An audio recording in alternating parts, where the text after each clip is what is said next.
श्री शिवाय नमस्तुभ्यम। हर हर महादेव। दोस्तों, आप सभी लोग जानते हैं कि 28 सितंबर 2024 को पड़ रही है शनिवार इंदिरा एकादशी। दोस्तों, यह जो शनिवार है भादो महीने में पड़ने वाला सबसे बड़ा शनिवार इंदिरा एकादशी तिथि है, क्योंकि सावन महीने के बाद भादो का शनिवार इंदिरा एकादशी तिथि पड़ रहा है, जिसका बहुत ही बड़ा और विशेष महत्व होता है। और ऐसा दिन पूरे साल में सिर्फ एक ही बार आता है। और दोस्तों, आप सभी लोग जानते हो कि शनिवार का अगर सबसे बड़ा कोई उपाय है तो वो 12 गेहूं के दाने वाला उपाय है। तो दोस्तों, भादो के शनिवार इंदिरा एकादशी के दिन आप लोगों को इस 12 गेहूं के दाने वाला उपाय को जरूर करना है। बहुत सारे लोग होंगे जिन लोगों ने इस उपाय को ना किया हो, मतलब पूरा साल निकल गया, उन्होंने किसी भी दिन इस 12 गेहूं के दाने वाला उपाय को ना किया हो। पर दोस्तों, आपके पास एक आखिरी मौका बचा हुआ है, जो कि 28 सितंबर के दिन है। तो इस दिन आप लोगों को इस वाले उपाय को जरूर कर लेना है, भले ही आपने पूरे साल भर इस उपाय को ना किया हो। पर अगर आपने इस भादो महीने शनिवार के दिन अगर इस वाले उपाय को कर लिया तो आपको इस उपाय को करने का वह फल मिलेगा जिसकी आपने कभी कल्पना भी नहीं करी होगी। इसीलिए आप लोग इस वाले उपाय को एक बार जरूर कर लेना, ताकि आप लोगों के हाथ से यह मौका ना जा सके और आपको इस उपाय को करने का फल मिल सके। दोस्तों, यह उपाय पंडित जी ने अपनी अभी की ही शिव महापुराण की कथा में बताया है, जिस उपाय को आज हम आपको बहुत अच्छे से समझाने वाले हैं। इस वीडियो को देखने के बाद इस उपाय को समझ के लिए आपको कोई और वीडियो को देखने की जरूरत नहीं पड़ेगी। तो चलिए दोस्तों, उपाय को शुरू करते हैं। देखिए, यह इस भादो महीने के शनिवार इंदिरा एकादशी के दिन यह इतना खास होता है, इतना महत्वपूर्ण होता है। देखा है, कभी कभी बड़े बड़े पूजा पाठ अनुष्ठान से जो मनोकामना पूर्ण नहीं होते, वह भादो महीने के दिन एक छोटे से उपाय करने से आपकी मनोकामना पूर्ण हो जाती है।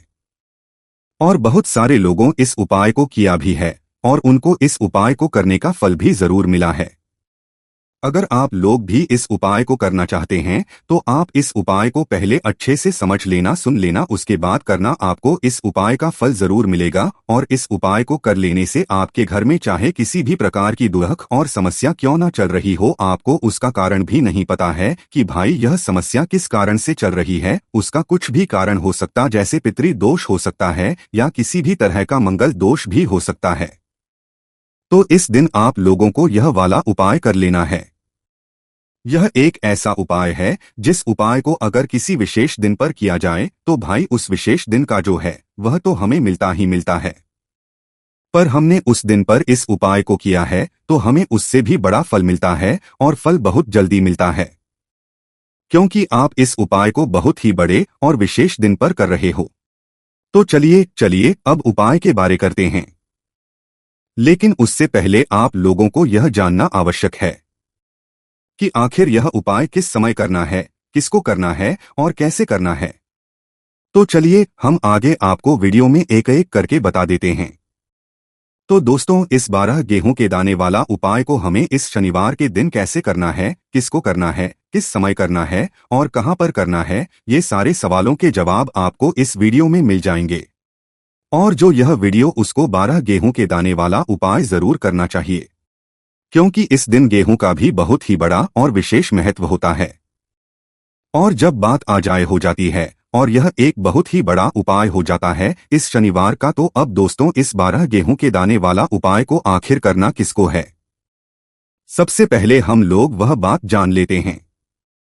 तो देखो, घर की जो बड़ी माताएं बहनें होती हैं, उन माताओं बहनों में से कोई भी एक बड़ी माता इस वाले उपाय को कर सकती है। और दोस्तों, अगर आप चाहे तो अपने घर में से सभी सदस्यों को भी इस उपाय को करवा सकते हैं। अगर किसी व्यक्ति की खुद की कोई मनोकामना है, खुद की कोई दुख और परेशानी है जो कि वह अपने लिए ही करना चाहता है इस वाले उपाय को, तो वह खुद अपने लिए भी कर सकता है। बाकी अगर कोई घर में से ऐसा है जो कि अपने पूरे घर परिवार की सुख और शांति के लिए यह वाला उपाय करना चाहता है, तो भाई वह कर सकता है, उसमें भी कोई दिक्कत वाली बात नहीं है।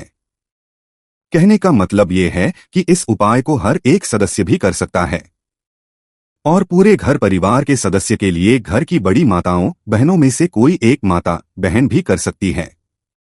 माताएं बहनें अगर घर में उपस्थित ना हो या वह यह वाला उपाय ना कर पा रही हो तो फिर घर का कोई बड़ा सदस्य भी इस 12 गेहूं के दाने वाला उपाय को कर सकता है।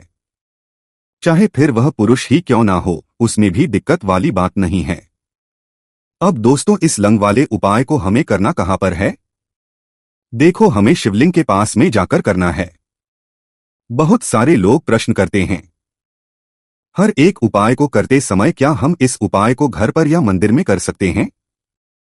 देखो, तो इस वाले उपाय को आप मंदिर में करोगे तो अच्छा रहेगा, घर पर नहीं करना है इस वाले उपाय को। उसके बाद में दोस्तों, जो अगला प्रश्न निकल कर आता है वो यह आता है इस उपाय को लेकर कि इस उपाय को हमें किस समय करना है, सुबह के समय करना है कि शाम के समय करना है। तो देखो, इस वाले उपाय को आप लोग सुबह के समय भी कर सकते हो और शाम के समय प्रदोष काल में भी कर सकते हो। अब अगर आप पूछो कि भाई सबसे उत्तम समय कौन सा रहेगा इस 12 गेहूं के दाने वाला उपाय को करने का, तो हम आपसे बस यही कहेंगे कि इस उपाय को आप शाम के समय करेंगे तो ज्यादा बेहतर होगा।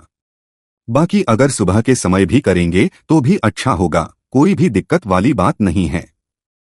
तो अब दोस्तों, जो अगली सबसे बड़ी और महत्वपूर्ण बात आती है वह यह आती है कि सुबह अगर हम उपाय को करेंगे तो हमें कितने बजे से लेकर कितने बजे तक के बीच में करना है, और शाम के समय प्रदोष काल में करेंगे तो हमें कितने बजे से लेकर कितने बजे के बीच में करना है। तो देखो, सुबह जितनी जल्दी हो सके आप उपाय को करने की कोशिश करना। बाकी अगर किसी कारणवश लेट भी हो जाओ, थोड़ी देर भी हो जाए, तो 10 या 11 बजे तक भी आप उपाय कर लेना, पर 12 बजे से ज्यादा देरी ना हो, ठीक है? इस बात का ध्यान रखना। उसके बाद में दोस्तों, अगर शाम के समय प्रदोष काल की बात करें, प्रदोष काल का जो समय होता है वह शाम के 6 बजे से शुरू हो जाता है। मतलब शाम के 6 बजे से लेकर 7-12 बजे के बीच का जो समय होता है यह समय प्रदोष काल का समय होता है। पर अभी जो मौसम चल रहा है इस मौसम में जो है शाम बहुत देरी से होती है, तो आप इस उपाय 7:00 या 8 बजे के बीच में भी कर सकते हो। मतलब शाम के 6 बजे से रात 8 बजे के बीच में आप कभी भी इस वाले उपाय को कर सकते हो, उसमें कोई भी दिक्कत वाली बात नहीं है। परंतु शनिवार के दिन कोशिश करना कि समय के अंतर्गत ही कर लो, किसी कारणवश ना कर पाओ तो थोड़ा देरी से भी कर सकते हो, आपको उपाय का फल जरूर मिलेगा। देखिए, इस वीडियो में जितने भी उपाय हम आपको बताएंगे सभी उपाय सरल है। देखो, गुरुजी ने कहा है कि शनिवार के दिन आपको 12 गेहूं के दाने वाला उपाय तो अवश्य ही करना चाहिए। वीडियो के अंतिम में आपको उपाय बताया है जो आपको करना है। देखो, आगे बढ़ने से पहले वीडियो को एक लाइक जरूर करें। देखो, सबसे पहला उपाय, यदि आपके जीवन में कर्जा बहुत अधिक है, आपके जीवन में संकट बहुत अधिक रहते हैं, आपके ऊपर बहुत अधिक विपदा आ रही है, बार बार आपको अपने व्यापार में और अपने धन में हानि देखने को रही है, यानी कि आपको प्रत्येक कार्य में हानि हो रही है, तो आपको यह उपाय करना चाहिए। देखिए, इस उपाय के लिए आपको 12 गेहूं के दाने आपको लेने हैं, ठीक है ना? ले लेना। लेने के बाद में आपको जरूरत होगी चावल के दानों की। कितने साथ? चावल के दाने गेहूं के साथ दाने और चावल के साथ दाने कहोगे भैया गेहूं हमें नहीं मिलती है इस टाइम पे, अभी गेहूं की कटाई खत्म हुई है। इजीली आपको किसी भी किराना स्टोर पे 12 गेहूं के दाने मिल जाएंगे, जाके ले लेना, ठीक है ना? गेहूं 7 चावल के दाने लेंगे। साथ ही साथ आपको इस तरीके से एक तांबे का लोटा लेना है ना। उस तांबे के लोटे में आपको जल भरना। जल आपका खुद के घर का होना चाहिए, मंदिर का नहीं होगा। पहुंच जाएंगे महादेव के शिवलिंग के पास में शाम के टाइम पे। प्रदोष काल में मन है घर पे करो, मन है मंदिर में करो। फेस रखना कौन सी दिशा? उत्तर दिशा, नॉर्थ डायरेक्शन। अब यहाँ पे जो मैं आपको क्रम बताने जा रहा हूँ ना, उस मेरे क्रम को बहुत ध्यान से सुनिए। महादेव को कोई सबसे प्रिय है ना, तो उनकी सबसे छोटी पुत्री जिनका नाम है माता अशोक सुंदरी, जो आपके पास में चावल के साथ दाने हैं ना, उन चावल के साथ दानों को माता अशोक सुंदरी के स्थान पे आपको कुछ इस तरीके से रख देने हैं ना। चावल के दानों को रखने के बाद में जो आपके पास में तांबे का लोटा है ना, उस तांबे के लोटे को कहीं पे भी हम जल नहीं चढ़ाएंगे। सिर्फ और सिर्फ माता का जो हस्तकमल आपको दिख रहा है यहीं पे गोल गोल आपको समर्पित करना है, उसी जल को, और कहीं नहीं। ना तो माता अशोक सुंदरी के स्थान पे, ना तो शिवलिंग के ऊपर, सिर्फ आपको यहाँ पे गोल गोल जलाधारी पे आपको उस जल को समर्पित करना है ना। अब आपके पास में बचे हुए हैं 7 गेहूं के दाने। अरे, बचे हैं कि नहीं बचे हैं? उन्हीं 7 गेहूं को दाने को आपको अपनी मनोकामना, अपने विशेष कहते हुए महादेव के शिवलिंग के ऊपर, अगर आप प्रदोष के दिन प्रदोष काल में कर देते हैं तो आपकी जो भी मनोकामनाएं होंगी, जो भी विशेष होंगी, पूरी जरूर करते हैं। अन्न को समर्पण करने से, उस खासकर गेहूं को समर्पण करने से हमारी इच्छाएं पूरी होती हैं, और अगर वो दिन प्रदोष का दिन हो तब तो इससे सुंदर सहयोग कुछ भी नहीं हो सकता। आपकी इच्छाओं को पूरा करने के लिए बहुत स्पेशल, बहुत प्यारा सा उपाय आप सभी को जरूर करना है। ध्यान ना रखिएगा, यह उपाय प्रदोष काल में करना है, सुबह के टाइम नहीं कर सकते। ठीक, चलो तो पहले उपाय की तो हमने यहाँ पे बात कर ली है। देखिए, इस उपाय के लिए आपको मात्र एक लौंग का जोड़ा लेना है, यानी कि 2 फूल वाली लौंग लेनी है। साथ में आपको मात्र थोड़ा सा शहद लेना होगा, और इसी के साथ में आपको तांबे के पात्र के अंदर शुद्ध जल लेना होगा। अब देखिए, इन सभी सामग्रियों को लेकर के आपको भगवान शिव के मंदिर में पहुंच जाना है। देखिए, ये उपाय आप सुबह से लेकर शाम तक कर सकते हैं। तो वह सबसे पहले तो आपके पास जो 2 फूल वाली लौंग है, उन्हें आपको शहद के अंदर अच्छे से डुबो है, यानी कि दोनों आपको अच्छे से शहद का लेपन कर देना है। अब आपको जो आपके पास एक लोटा जल है, सबसे पहले तो उसे शिवलिंग पर धीरे धीरे समर्पित करना है, और श्री शिवाय नमस्तु भयंकर इसका जाप करते हुए समर्पित कर देना है। अब आपके पास जो 2 फूल वाली लौंग है, शहद से उसे आपको शिवलिंग पर अर्पित करना है, और आपको प्रार्थना करनी है कि जीवन में जो रोग की स्थिति है वह समाप्त हो, जीवन के जो संकट और समस्याएं हैं वह सभी समाप्त हो, जीवन जो कर्ज की समस्या है वह समाप्त हो। इस प्रकार से प्रार्थना करते हुए यह जो 2 फूल वाली लौंग ही शहद संयुक्त इससे आपको शिवलिंग पर अर्पित कर देनी है। आपकी जो भी समस्या होगी इस शनिवार के दिन अवश्य ही समाप्त हो जाएगी। तो इस प्रकार से आपको पहला उपाय करना है। अब हम बात कर लेते हैं दूसरे उपाय के बारे में। देखिए, यह उपाय आपके लिए सर्वश्रेष्ठ होने वाला है। देखिए, इस उपाय के लिए आपको मात्र 5 हरे मूंग के दाने आपको साबुत लेने हैं, खंडित नहीं होने चाहिए। इस बात का ध्यान रखें। और इसी के साथ मैं आपको एक तांबे के पात्र के अंदर अपने घर से शुद्ध जल ले लेना है। अब दोस्तों, इन सभी सामग्रियों को लेकर के आपको सीधे पहुंच जाना है भगवान शिव के मंदिर में। देखिए, इस उपाय को भी आप सुबह भी कर सकते हैं और शाम के समय में भी कर सकते हैं। देखिए, भगवान शिव के मंदिर में पहुंचने के बाद आपके पास जो 5 हरे हैं, उनमें से पहला जो हरा मूंग है, आपको शिवलिंग के सामने जो नंदी महाराज होते हैं और उनका जो पैर उठा हुआ होता है, वहां पर आपको पहला हरा मूंग समर्पित कर देना है, और आपको इसका जाप कर लेना है। फिर आपको दूसरा हरा मूंग लेना है, और शिवलिंग पर जो श्री गणेश जी वाला स्थान होता है, वहां पर आपको यह दूसरा हरा मूंग समर्पित कर देना है, यानी कि शिवलिंग के सीधे तरफ आपको यह दूसरा हरा मूंग समर्पित करना है, और आपको ओम नमः शिवाय या फिर श्री गणेशाय नमेश का जाप कर लेना है। तीसरा हरा मूंग का दान आपको भगवान शिव की सबसे प्रिय पुत्री माता अशोक सुंदरी वाले स्थान पर समर्पित करना होगा। शिव की जो जलाधारी होती है, जहां से जल बहकर के आता है, उसी जलाधारी के बीच में जो कहीं कहीं उठी हुई लाइन होती है सांप की आकृति के रूप में, वहीं पर आपको तीसरा हरा मूंग समर्पित करना है, और फिर आपको ओम नमः इसका जाप कर लेना है। अब दोस्तों, चौथा जो हरा मूंग है, उसे आपको भगवान कार्तिकेय जी का जो स्थान होता है शिवलिंग पर, वहां पर आपको यह चौथा हरा मूंग का दाना समर्पित कर देना है, और आपको इसका जाप कर लेना है। अब दोस्तों, आपके पास जो 5वां और अंतिम हरा मूंग बचा हुआ है, उससे जल के पात्र के अंदर डाल देना है, और इस हरे मूंग से युक्त जल से आपको भगवान शिव जी के शिवलिंग का कर देना है। जल आपको बिल्कुल धीरे धीरे समर्पित करते जाना है, और लगातार आपको शिव महापुराण के मूल श्री शिवाय नमस्तुभ्यम इसका जाप करते रहना है। फिर आपको शिवलिंग के सामने बैठकर, यदि आप अपने बच्चों के लिए यह उपाय कर रहे हैं, यदि आप अपने बच्चों की बुद्धि, ज्ञान और विवेक के लिए उपाय कर रहे हैं, तो उसके लिए आपको प्रार्थना कर लेनी है। या फिर व्यापार में वृद्धि करने के लिए यह उपाय कर रहे हैं, तो उसकी कामना करते हुए को प्रार्थना कर लेनी है। या फिर अपनी नौकरी के लिए कर रहे हैं, या फिर अपने इंटरव्यू के लिए, या फिर धन की प्राप्ति के लिए कर रहे हैं, जिस भी कामना के लिए आप उपाय कर रहे हैं, उसे परिपूर्ण करने के लिए आपको महादेव से प्रार्थना कर लेनी है, और फिर आपको वापस अपने घर आ जाना है। पूज्य गुरु जी ने कहा है कि जो भी व्यक्ति इस उपाय को कर लेता है, तो यकीन मानिए आपके जीवन की जो सारे संकट, कष्ट और बाधाएं ही वह सब समाप्त होंगे। अब हम बात करते हैं अगले उपाय की। इस उपाय के लिए आपको एक दीपक लेना है। दीपक आप मिट्टी का भी ले सकते हैं, और शुद्ध आटा मढ़कर उसका दीपक भी आप तैयार कर सकते हैं। दीपक के अंदर गोल बाती का प्रयोग करना है और दीपक के अंदर आपको शुद्ध घी का प्रयोग करना है। इसी के साथ में आपको मात्र एक फूल वाली लौंग लेनी होगी। अब यह एक दीपक और एक फूल वाली लौंग लेकर के सीधा आपको पहुंचना होगा बरगद के वृक्ष। वहां पर देखिए, सबसे पहले तो आपके पास जो एक फूल वाली लौंग है उससे आपको बरगद के वृक्ष की जड़ में समर्पित करना है। देखिए, अगर आपके जीवन में कोई भी बड़ा संकट आने वाला है, कोई भी बड़ा कष्ट आने वाला है, तो वह इस उपाय के माध्यम से दूर होने वाला है। महादेव की विशेष कृपा रहेगी कि जो भी संकट आपके जीवन में आने वाला होगा वह भी दूर हो जाएगा।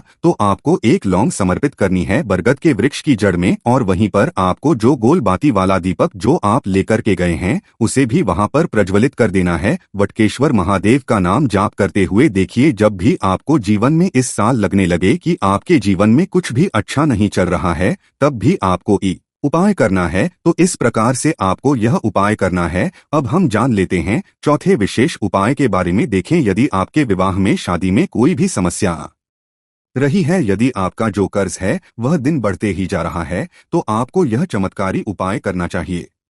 कोई भी समस्या अगर जीवन में है तो उसे दूर करने के लिए आपको उपाय करना चाहिए। मंगल दोष से जुड़ी हुई समस्या भी है तब भी आपको यह उपाय करना चाहिए। देखिए, इस उपाय के लिए आपको एक तांबे के पात्र के अंदर अपने घर से शुद्ध जल लेना है और इसी के साथ में आपको एक चुटकी लाल चंदन लेना होगा। अब आपको क्या करना है कि जो लाल चंदन आप लिया है उसे आपको उससे जल के पात्र के अंदर डाल देना है और यह जल जो है आपको लाल चंदन से युक्त तैयार कर लेना है और यह लाल चंदन से युक्त जल आपको भगवान शिव के मंदिर में लेकर के पहुंचना है। लेकिन यह उपाय भी आप सुबह से लेकर के शाम तक कर सकते हैं। अब दोस्तों, यह जो लाल चंदन से युक्त जल है इससे आपको भगवान शिव के शिवलिंग पर धीरे धीरे अर्पित कर देना है और आपको लगातार श्री इसका करते रहना है। देखिए, यदि आपके जीवन में विवाह से युद्ध समस्या चल रही है तो आपको मंगलेश्वर महादेव का स्मरण करना है और जीवन में अधिक कर्ज की समस्या है तो आपको आरण मुक्तेश्वर महादेव का स्मरण करना है। देखना, एक दिन आपकी सब तरह की समस्या जल्दी ही समाप्त हो जाएगी। तो इस प्रकार से आपको यह चौथा उपाय करना है। अब हम जान लेते हैं अंतिम और पांचवें उपाय के बारे में। देखिए, शनिवार का दिन है और हनुमान जी भगवान शिव के रुद्र अवतार हैं, तो यह उपाय और खास हो जाता है। तो यह जो उपाय है विशेषकर आपको हनुमान जी के वहां पर ही करना होगा। देखिए, जब भी आपको ऐसा लगने लगे कि आपके जीवन में जो कर्ज है वह समाप्त ही नहीं हो पा रहा है, दिन प्रतिदिन बढ़ाते ही जा रहा है, कष्ट जो है वह दिन प्रतिदिन बढ़ाते ही जा रहे हैं, कष्ट जो है वह समाप्त ही नहीं हो पा रही है, यानी कि जीवन में जब भी कोई विपदा आती है, संकट आता है, तो हमें संकट मोचन हनुमान जी के में जाना चाहिए। लेकिन यह उपाय बहुत ही खास है। इस उपाय के लिए आपको एक चौमुख दीपक तैयार करना होगा। आपको एक दीपक लेना है। दीपक के अंदर 4 बाती आई। बाती के लिए आपको मोली वाला धागा आता है, कलावा का उसकी भी बना सकते हैं या फिर आप सफेद रुई की जो बत्तियां हैं उन्हें भी बना सकते हैं। अब आपको लेना है एक कटोरी सरसों का तेल और अब इस दीपक के अंदर या तो आपको चमेली का तेल डालना है या फिर आपने एक कटोरी सरसों का तेल लिया है उसमें आपको सरसों का तेल डालना है और इसी के साथ में आपको मात्र एक फूल वाली लौंग भी लेनी है। देखिए, अब जो ये दीपक है और लौंग है, इन दोनों का आपको हनुमान जी के मंदिर में लेकर के पहुंचना है। अब सबसे पहले तो यह जो चौमुखी दीपक है इसे आपको हनुमान जी के सामने प्रज्वलित करना है। दीपक को प्रज्वलित करने के बाद आपको वहीं पर एक बार हनुमान चालीसा का पाठ करना है या फिर आप आरण मोचक स्रोत का पाठ भी कर सकते हैं। अब आपके पास जो एक फूल वाली लौंग है उनसे आपको अपने सीधे हाथ में रखना है। आपको प्रार्थना करनी है हनुमान जी से कि जीवन की जो भी संकट है, विपदा है, वह सभी आपकी कृपा से दूर हो और यह जो एक लौंग है इससे भी आपको उससे चौमुखी दीपक के अंदर डाल देनी है और अपनी मनोकामना बोल देना है। गुरु जी कहते हैं कि कुछ दिनों में ही आपकी सब मनोकामना पूरी हो जाएगी। तो इस प्रकार से यह सुंदर सा और सरल सा उपाय करना है। देखो, आज की वीडियो में हमने आपको जितने भी उपाय बताए हैं सभी उपाय बहुत ही सरल है जो आपको करने हैं। देखना, आपके जीवन के सारे संकट और कष्ट दूर होंगे। और गुरु जी ने कहा है कि शनिवार के दिन आपको चौमुख दीपक वाले उपाय को आपको अवश्य ही करना चाहिए। इससे आपके जीवन से चारों तरफ से आने वाले संकट दूर हो जाएंगे। तो दोस्तों आज के इस वीडियो में हमने आपको 5 महा उपाय बताए हैं। जो भी आपको आसान लगे वह आप कर सकते हैं। श्री शिवाय नमस्तु भीयम, हर हर महादेव।